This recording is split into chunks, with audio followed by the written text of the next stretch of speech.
Hi everyone, thank you so much for joining us for the Midweek Inspiration. This week, I've been reading this book, Your Prophetic Life Map by Steve Witt, and it is full of incredible wisdom. And I just want to tell you about something that he's been talking about in there that I've been thinking about this week. In Numbers, we read about how Israel was searching for the promised land. When they eventually found it after many years of searching, in order to claim it, they needed to go to war with a group called the Canaanites. Moses sent out 12 spies who returned to him 40 days later. Now, 2 of those spies said that the land was amazing, it was fertile and beautiful, but they also said that some of the people in there were quite strong, but they believed that they could take the land if they had faith in God. But the other 10 spies returned, and they returned with negative reports. Let me read what the Bible tells us about this.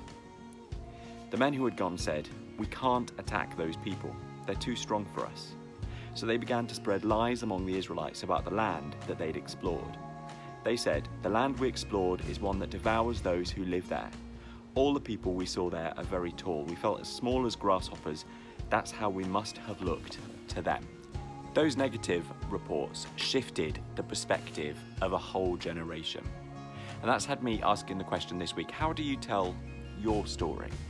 Are you letting God author your narrative? Why don't you ask God to revise the way you see your story into one of miraculous redemption with an eternal happy ending?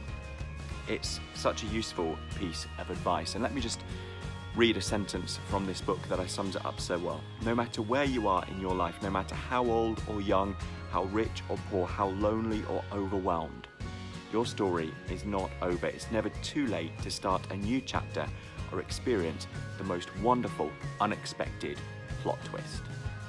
I hope you've enjoyed this week's Midweek Inspiration. Don't forget, at Fuel this week, we have a party night, a games night. Come dressed in bright colours. I am reliably told that Emmeline has a multi-coloured sombrero she's going to wear. I very rarely see her wear hats. This is going to be worth seeing. Thanks for joining us, everyone. I hope you're having a good week.